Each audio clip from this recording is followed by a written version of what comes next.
The crystal champagne flute caught the candlelight as my mother-in-law raised it high, her voice dripping with false sweetness, to saving the family legacy.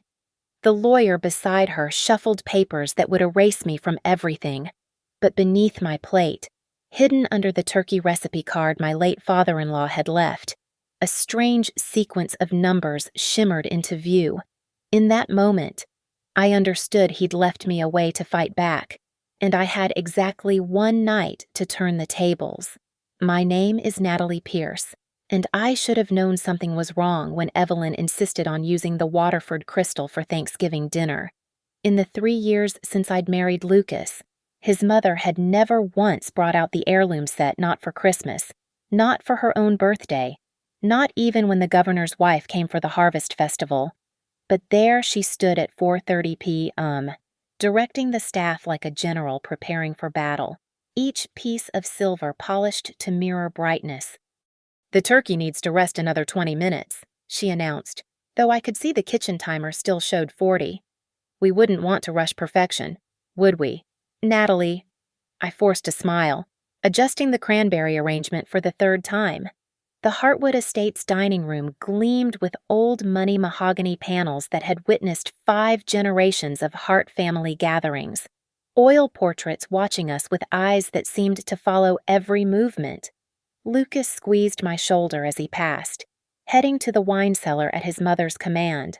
Sweet, conflicted Lucas, forever caught between the woman who raised him and the woman he'd chosen.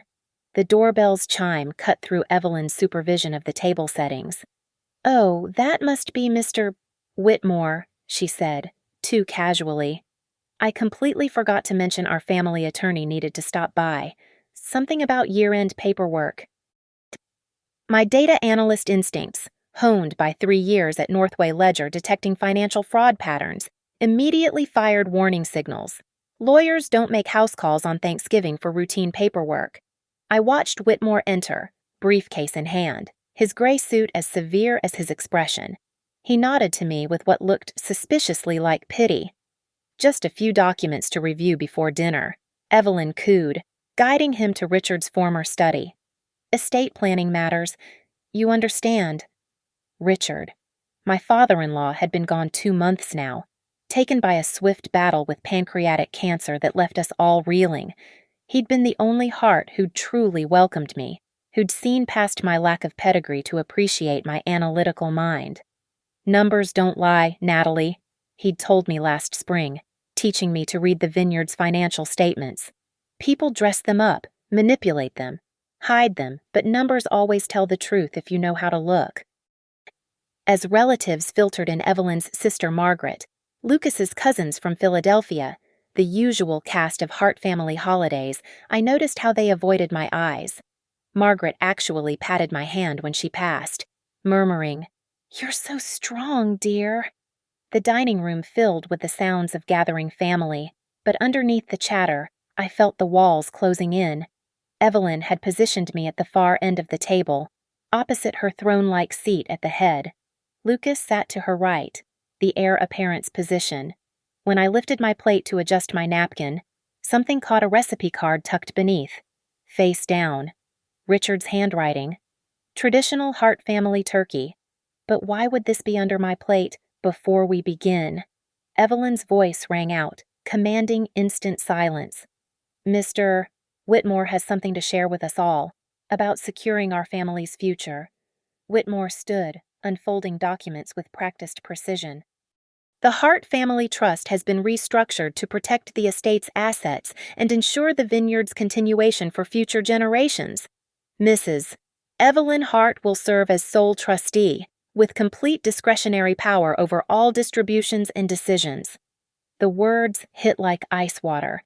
I kept my face neutral, a skill learned from analyzing fraud cases, but my mind raced. Richard had promised me and Lucas would inherit his share directly. "Furthermore," Whitmore continued, "all individual bequests have been consolidated into the trust. This includes the provisions previously made for," he glanced at me, "non-blood family members." What a relief! Evelyn sighed dramatically. Richard wasn't himself those last weeks. All those medications. This protects his true wishes. Under the table, my fingers found the recipe card's edge. I flipped it carefully, keeping my movements small. On the back, in Richard's shaky handwriting, a string of 16 characters mixing numbers and letters, and beside it, a small drawing of a key. My heart hammered, but I kept my breathing steady. Richard had left me something Evelyn didn't know about. The question was whether I'd figure out what before she completed whatever coup she'd been planning. Now, Evelyn raised her champagne, that satisfied smile playing at her lips. Let's give thanks for family, for loyalty, for knowing one's place. The crystal sang as glasses met, but all I heard was Richard's voice in my memory. Don't let their numbers fool you, Natalie. The truth is always hidden in plain sight.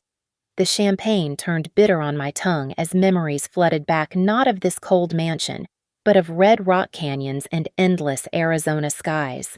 I'd grown up in Flagstaff, where my single mother waited tables at 3 different diners to keep us afloat.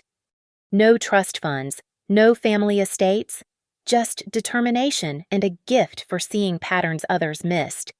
That gift had earned me a full scholarship to Penn State, where I'd discovered my calling forensic data analysis.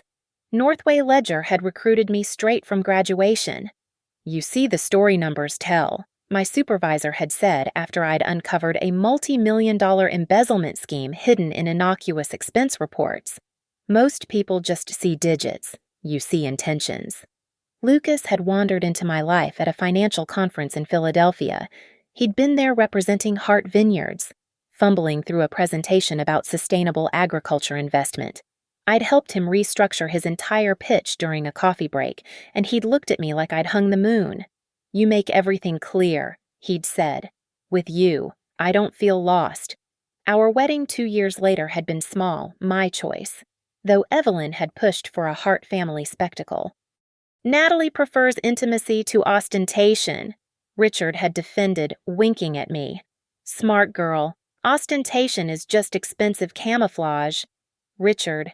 He'd been diagnosed just 6 months after our wedding, but those months had been filled with unexpected mentorship.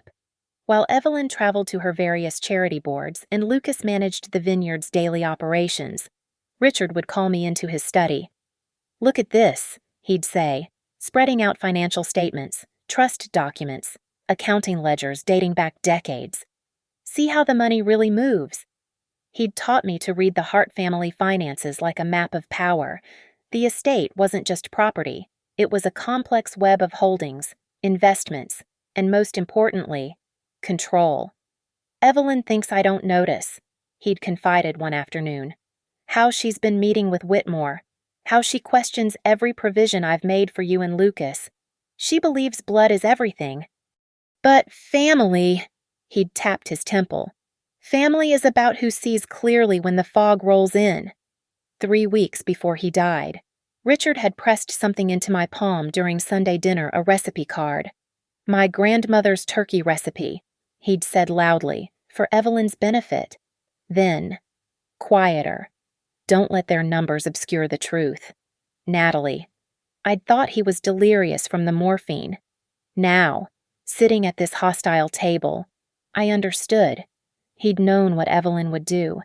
He'd prepared a countermove. Natalie, you're not eating, Evelyn observed, her voice cutting through my thoughts. The turkey is excellent this year. I followed Richard's mother's recipe precisely. Tradition matters so much, don't you think? Tradition. I agreed, meeting her gaze steadily. Richard taught me to appreciate Hart traditions. All of them. Something flickered in her eyes. Uncertainty. Perhaps. Good. Lucas reached for my hand under the table, but I could feel his trembling. My husband, caught between worlds, never quite strong enough to choose. Mom, he started, about the trust changes. Are for the best, Evelyn interrupted smoothly. You'll understand when you have children. If you have children. Her gaze slid to my flat stomach, a practiced microaggression. The estate must be protected for legitimate heirs. Legitimate. There it was, finally in the open. not just an outsider, but a threat to the bloodline. Margaret chirped something about the cranberry sauce, desperately trying to lower the temperature. But I wasn't done. Richard used to say legitimacy isn't about blood, I said conversationally, cutting my turkey with deliberate precision.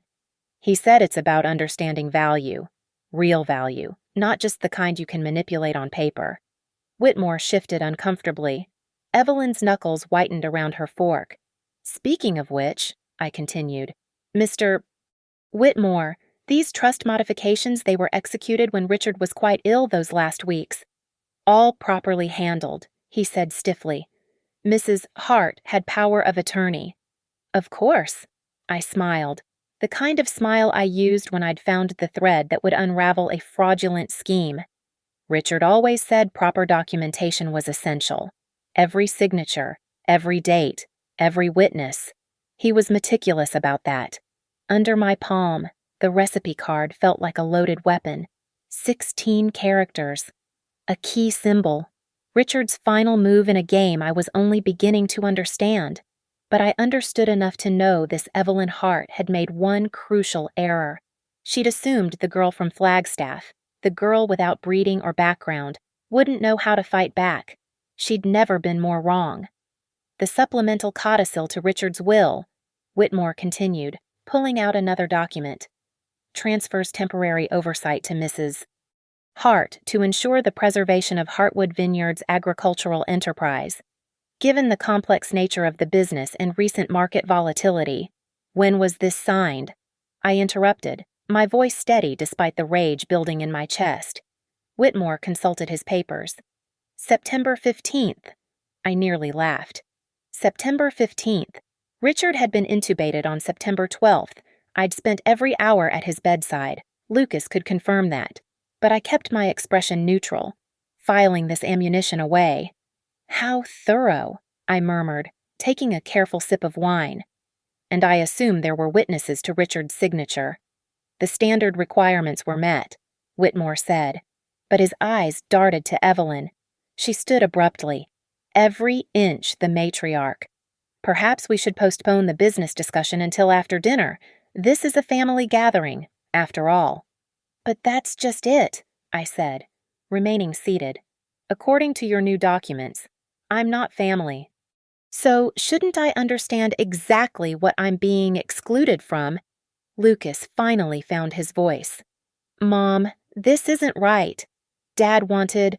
Your father wasn't well. Evelyn snapped. The medications. The pain he wasn't thinking clearly. That's why we have these safeguards.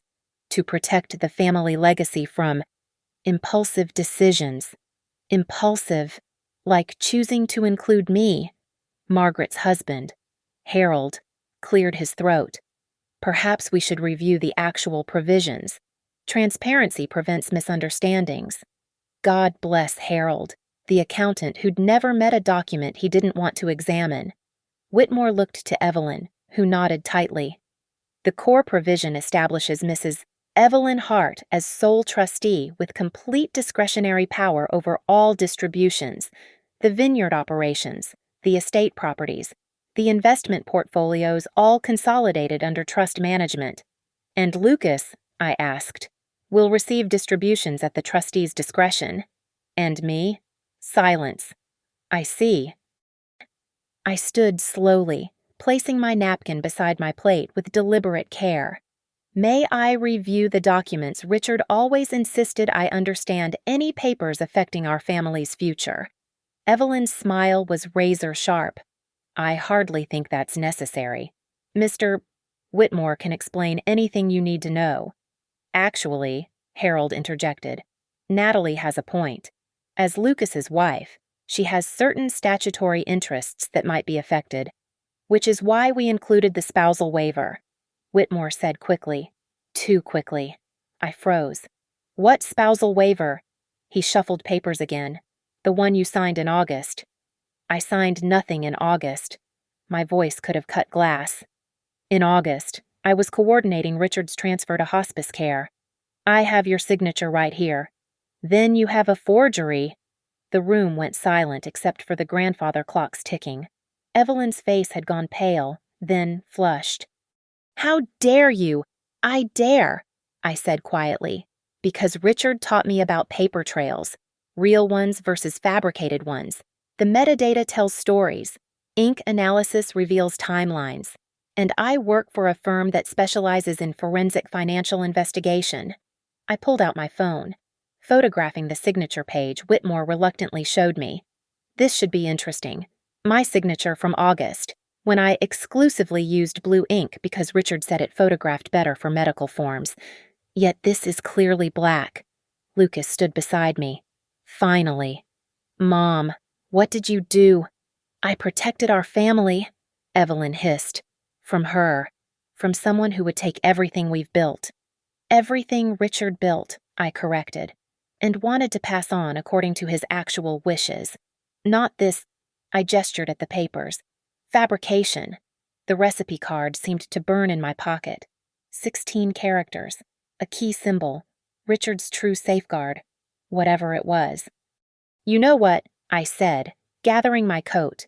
"Enjoy your family dinner. Lucas, I'll be at the house. Mr. Whitmore, I suggest you review your malpractice insurance. Notarizing forged documents is still a felony in Pennsylvania." As I passed Evelyn, I paused. Richard once told me something about Hart family recipes. He said the secret ingredients were never written on the cards, they were hidden elsewhere. For those smart enough to look. Her face went white. I walked out, leaving them in their throne room of portraits and crystal. In my pocket, my fingers traced the numbers and letters. Richard had hidden something likely at Bristow Bank, where he'd kept his private financial matters separate from the family accounts. That key symbol wasn't decorative, it was literal. I had until morning to find out what Richard had really left me, and judging by Evelyn's expression, she'd just realized her coup wasn't as complete as she'd thought. The game Richard had prepared me for was finally beginning. The Bristow Bank branch stood like a fortress in downtown Willow Creek, its limestone facade ghostly under the security lights at 11:45 p.m. I'd waited until the family would be deep in their post-dinner brandy before making my move. The night manager, Thomas, recognized me immediately. Richard had introduced us months ago.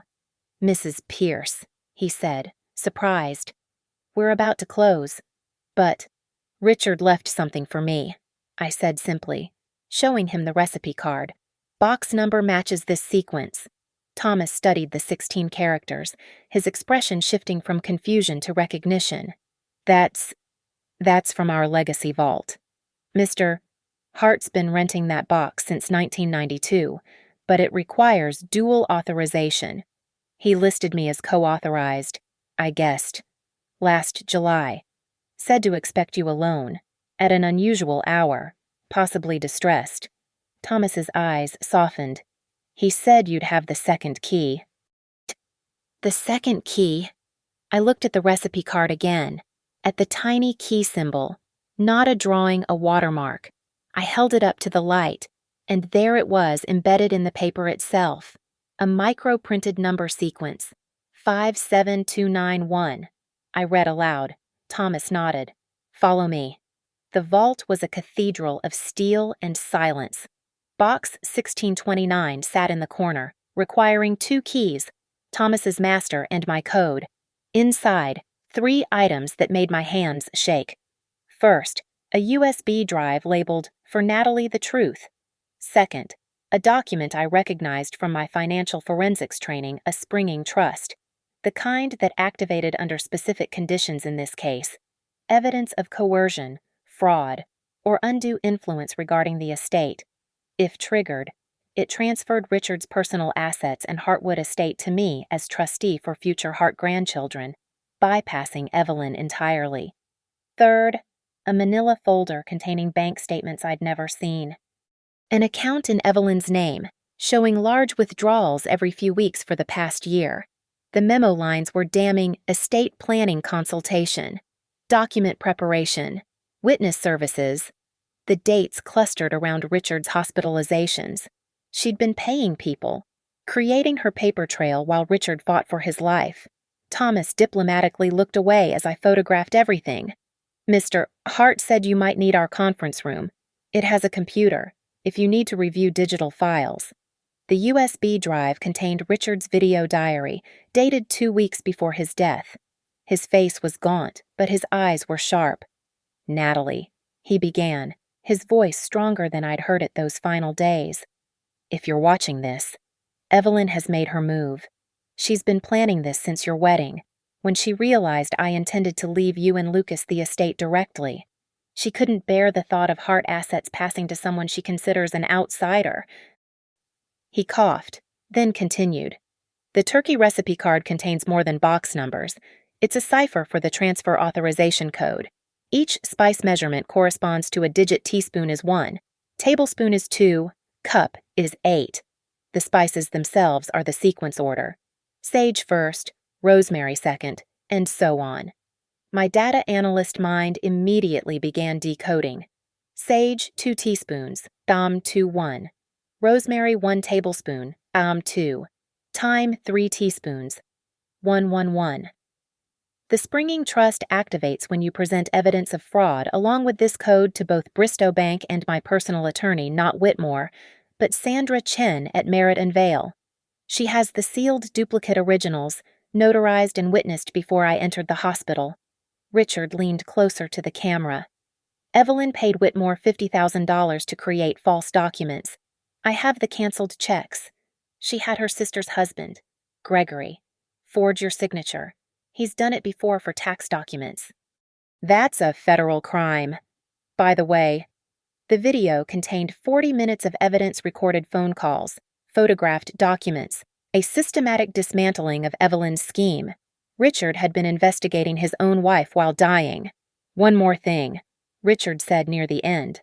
"The trust has a provision Evelyn doesn't know about.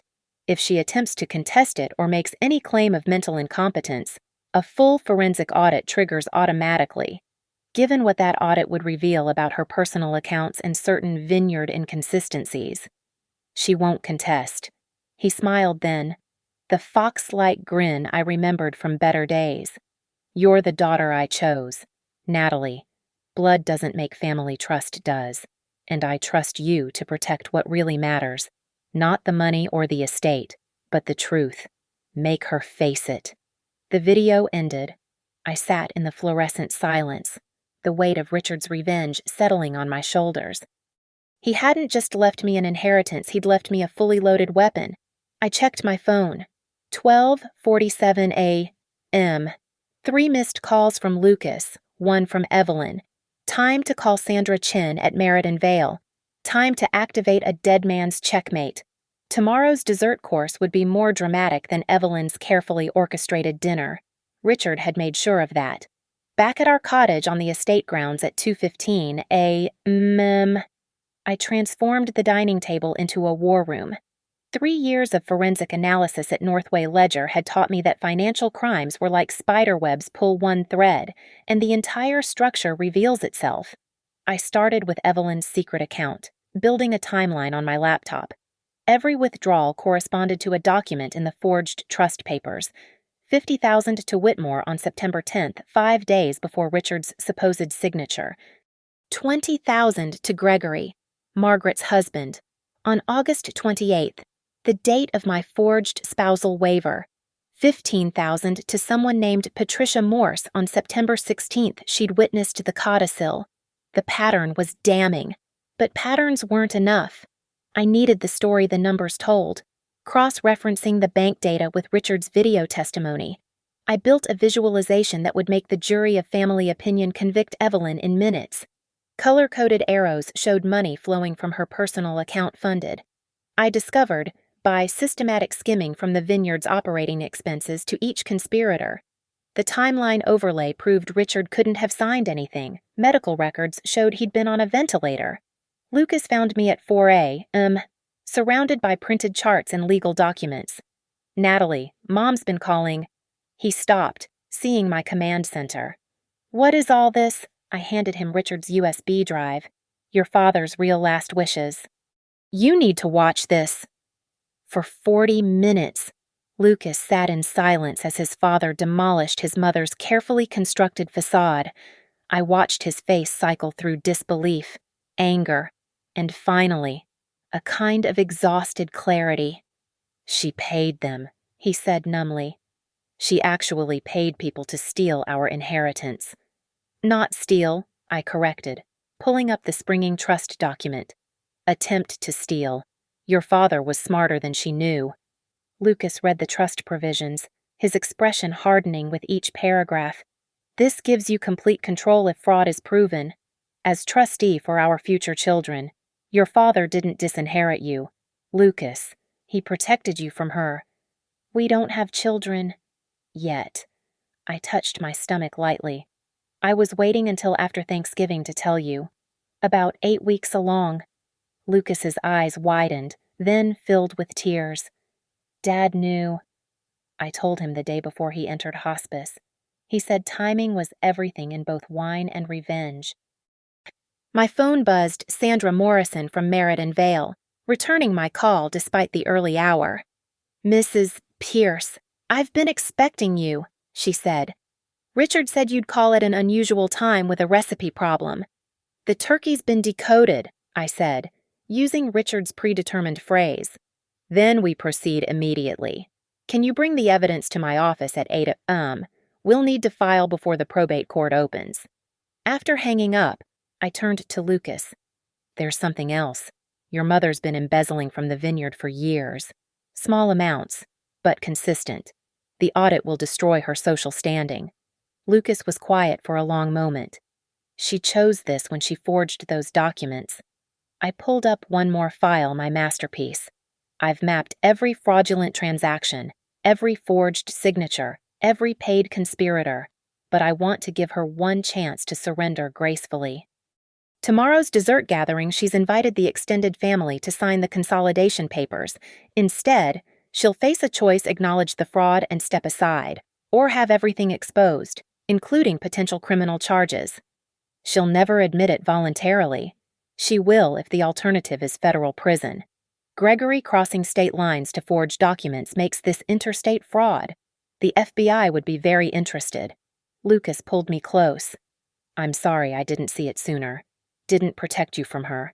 Your father protected both of us, I said, gesturing to the evidence.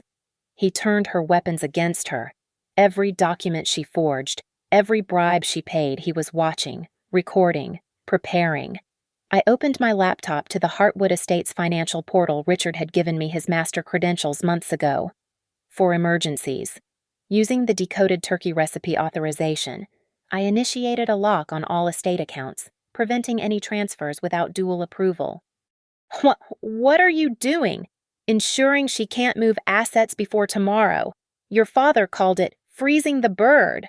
Lucas actually smiled. He always did love his cooking metaphors. The sun was rising, painting the vineyard in gold and shadow.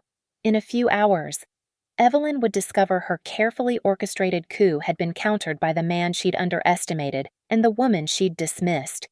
I pulled out a whiteboard and began scripting tomorrow's confrontation. Each revelation would build on the last, a crescendo of evidence that would leave her no escape route. The family would witness everything. The choice would be her surrender with dignity or fall spectacularly. Your father once told me that revenge, like wine, requires patience, precision, and perfect timing. I told Lucas, tomorrow, we serve the vintage he's been aging for months. Lucas squeezed my hand. For Dad, for our family, the real family. For the first time since Thanksgiving dinner, I smiled genuinely. Evelyn Hart thought she'd won with forged paper and stolen signatures. She was about to learn what happened when you challenged a data analyst armed with a dead man's revenge. The Friday after Thanksgiving arrived gray and cold, matching the atmosphere in the Heartwood Estates' formal dining room. Evelyn had summoned everyone back for what she called finalizing the family's future, her victory lap, complete with champagne and the consolidation documents ready for signature. How wonderful that everyone could return, she purred, presiding over plates of pumpkin pie and coffee. Mr. Whitmore will arrive shortly with the final papers. Once signed, the Hart Trust will be properly structured for generations. I sat quietly, Lucas beside me, waiting. At exactly 2 p.m., The doorbell rang, but it wasn't just Whitmore who entered. "Mrs. Hart," Thomas from Bristow Bank said. "I apologize for intruding, but Mrs. Pierce asked me to attend as a courtesy, given the estate's significant accounts with us." Evelyn's smile tightened. "I wasn't aware banking relationships required representation at family meetings." "They do when trust arrangements affect existing TOD provisions," Sandra Morrison from Merritt and Vale said, entering behind him. "I'm here representing Richard Hart's documented final wishes." "Whitmore is Richard's attorney." "Was," Sandra corrected. "Until Richard discovered certain conflicts of interest. He retained me in July. Privately." The room shifted, relatives exchanging glances. Margaret gripped Harold's arm. Gregory, who'd forged my signature, had gone pale. "This is highly irregular," Whitmore blustered, but his voice shook. "Irregular." I stood, pulling out my laptop. "Let's discuss irregular, Mr. Whitmore. Like accepting $50,000 on September 10th to prepare documents dated September 15th, when Richard was on a ventilator." I connected my laptop to the dining room's smart TV Richard had insisted on installing it last year, over Evelyn's objections about technology ruining the ambiance. The screen filled with my forensic timeline. "Every transaction," I said, clicking through the evidence. "Every payment from your personal account. Evelyn, not the household account, your hidden one at Cornerstone Bank." Gasps rippled through the family. Evelyn stood. "How dare you?" "Richard dared," I said, playing his video. "He knew what you were planning. He watched you pay off conspirators while he was dying." Richard's face appeared on screen, gaunt but fierce. The room went silent as he systematically destroyed his wife's scheme. When he reached the part about Gregory's forgery, Margaret let out a small cry. "You involved my husband," she whispered to Evelyn. "For the family," Evelyn said, but her voice had lost its authority. "To protect what's ours." "What's yours?" Lucas said, standing beside me. "Never ours. Always yours to control." Sandra opened her briefcase.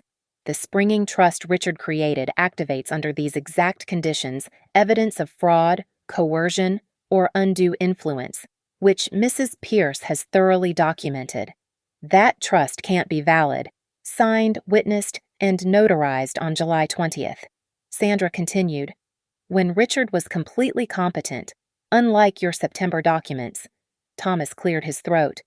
"Bristow Bank has already received authorization to freeze any transfers pending resolution.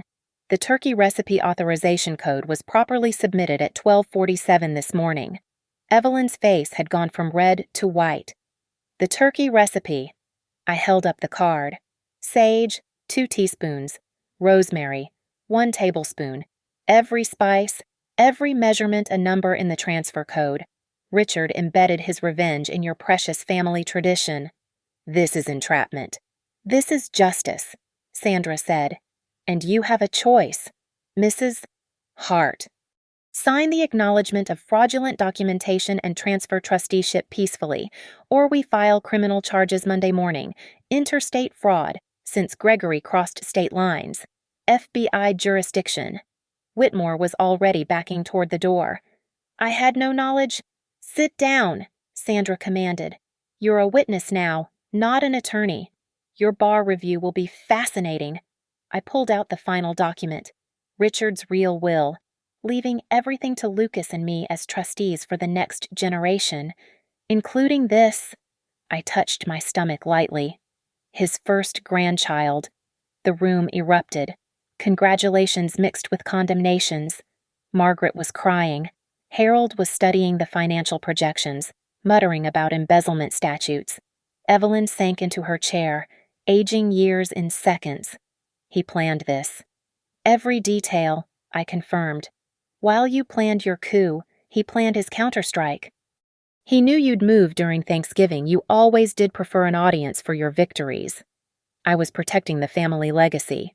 You were protecting your control, Lucas said quietly. Dad saw it. Natalie proved it.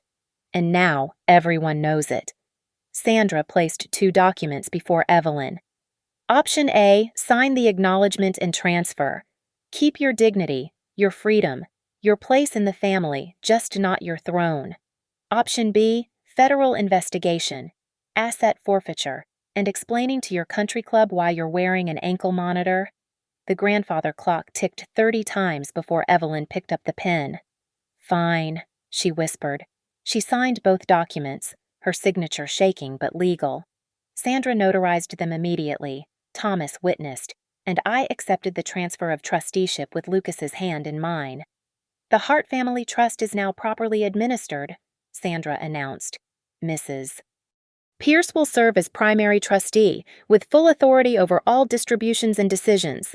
Evelyn stood to leave, but I called after her. Richard left you a message. He said you'd know what it meant. The turkey was perfectly seasoned.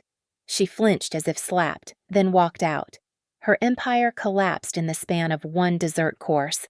The dining room held its breath as I lifted the turkey recipe card one final time, its edges worn from my grip. There's one more thing, I said, my voice cutting through the stunned silence. The authorization code Richard embedded, it's not just for freezing accounts. Thomas from Bristow Bank nodded, pulling out his tablet. Mrs. Pierce submitted the complete sequence at 12:47 A. Mem. Each spice measurement corresponds to a specific digit in our highest security protocol. I stood at the smart TV, pulling up a new screen.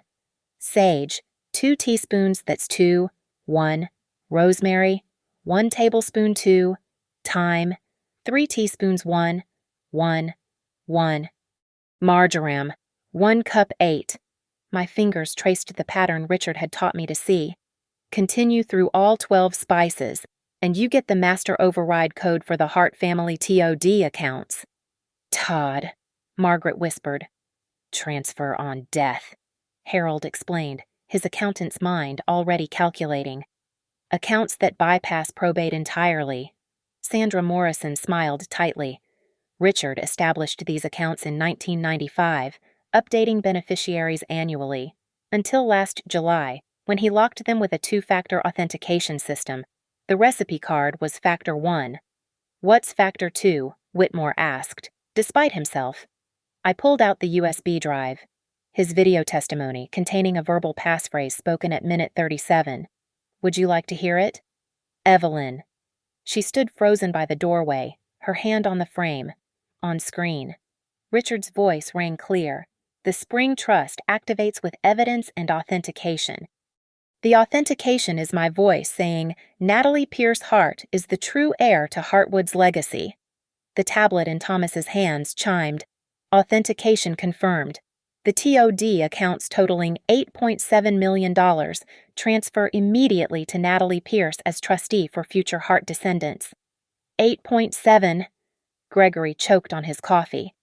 Million, I confirmed. Richard moved money for 20 years into accounts Evelyn never knew existed. Legal, clean, untouchable.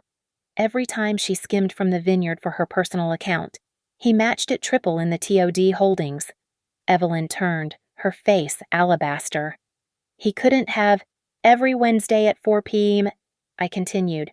While you were at your bridge club, Richard reviewed the real books, not the ones you doctored for tax purposes. Oh, yes, he knew about that too, but the actual finances. He built a parallel fortune you never saw because you were too busy controlling the visible assets. Lucas stood beside me, reading from the trust documents. The springing trust includes a provision if the primary trustee, that's Natalie, presents evidence of systematic embezzlement. All vineyard operations transfer to her sole control immediately. You mean? Margaret started. I mean Evelyn spent 15 years stealing from the family business to fund her personal account. The same account she used to bribe conspirators. I clicked through spreadsheets showing the trail. 200,000 total, hidden in inflated vendor payments and false consulting fees. Sandra placed another document on the table. Sign this. Evelyn. Full confession of the embezzlement, agreement to repay, and permanent relinquishment of any claim to Hart assets.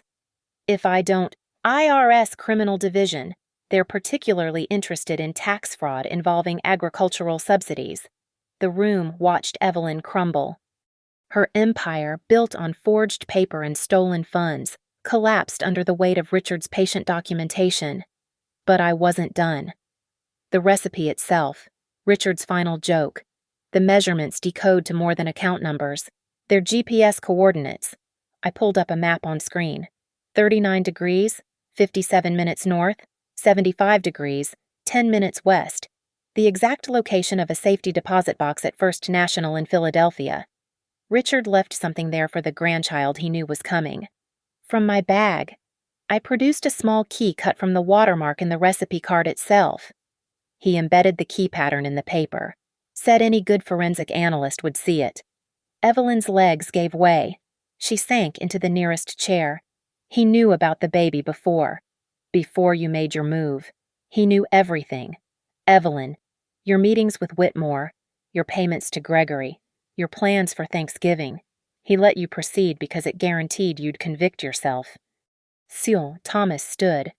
The transfers are complete. Bristow Bank recognizes Mrs. Natalie Pierce as sole signatory on all Hart family TOD accounts, effective immediately. Sandra gathered her documents. Mrs. Hart, you have 24 hours to vacate the main estate house. The cottage on the West Vineyard remains yours. Richard insisted on that mercy. Mercy, Evelyn laughed bitterly. More than you showed him, Lucas said. More than you showed us. The room began to empty. Relatives fleeing the carnage. Gregory slunk after Margaret, who wouldn't look at him. Harold muttered about needing to review his own estate planning. Whitmore had vanished entirely. Finally, only Lucas, Evelyn, and I remained. The baby, Evelyn said quietly. What will you tell it about me? I considered her this woman who'd tried to erase me, who'd corrupted her own family for control. The truth, that its grandfather was brilliant enough to protect it from you. She signed the final documents with a trembling hand, then left without another word. Lucas and I stood in the dining room where it had all begun 24 hours ago. The portraits of Hart ancestors watched us, their painted eyes seeming to approve. Your father's revenge, Lucas said softly. Our future, I corrected, placing his hand on my stomach.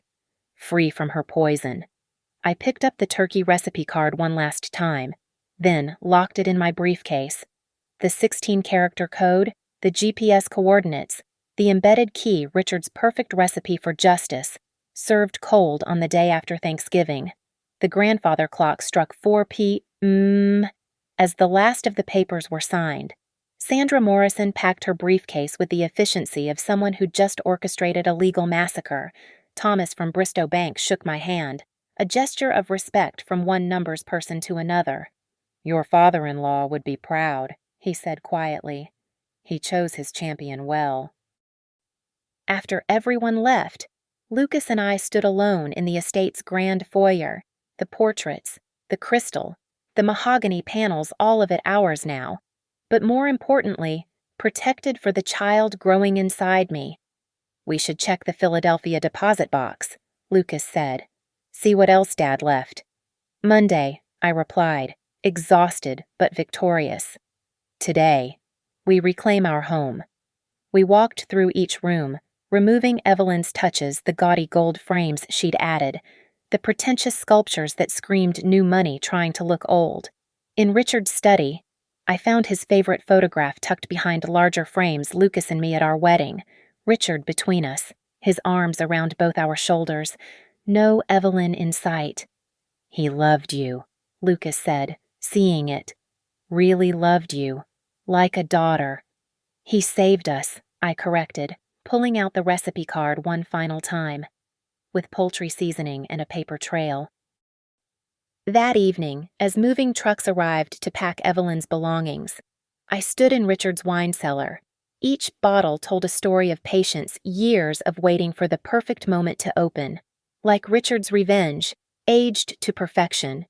I selected a 1995 Heartwood Reserve the year Richard established the TOD accounts. Lucas and I drank it on the terrace, watching the sun set over vines that would grow for our child, free from Evelyn's poisonous influence. What do we do now? Lucas asked. We run Heartwood properly. Honestly, the way your father intended. I pulled out my laptop, showing him my preliminary analysis. Your mother's embezzlement hid something else. This vineyard could be worth triple what she claimed. She was suppressing its value to maintain control. Of course she was. Monday came quickly. The deposit box in Philadelphia contained 3 items, a savings bond for $100,000 in the baby's name. Somehow Richard had known a letter, and a small velvet box. The letter was brief. Natalie, if you're reading this, you've won. The bond is for education. No heart should struggle to pay for college like you did. The ring was my mother's. The one Evelyn never knew existed. For the daughter I chose. Never apologize for seeing clearly. Richard. The ring was a simple sapphire surrounded by diamonds not ostentatious. Just perfect. I wore it on my right hand, a reminder of the man who'd orchestrated justice from beyond the grave. 3 weeks later, at the custody hearing Sandra had warned would come, Evelyn made her last play. She claimed mental incompetence, that Richard hadn't been sound when he'd created the springing trust. The judge reviewed the evidence for exactly 12 minutes. Mrs. Hart, he said, his voice dripping contempt. The meticulous nature of Richard Hart's documentation proves not only competence but exceptional foresight. Your attempt to invalidate his wishes after confessing to fraud borders on criminal contempt. Petition denied.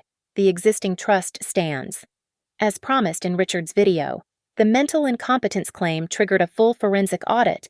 Within days, investigators found 2 decades of tax fraud. Evelyn's society friends disappeared. The country club revoked her membership. She moved to the cottage on the West Vineyard, a queen exiled to the outer provinces of her former kingdom. Spring came, and with it, my daughter. We named her Rachel, after Richard. She had Lucas's eyes but my stubborn chin. The first time I brought her to Richard's grave, I found a turkey feather on his headstone, someone's idea of a joke, or maybe a sign. Your grandfather was a strategist, I told Rachel, though she was too young to understand. He saw the long game when everyone else was watching the current hand.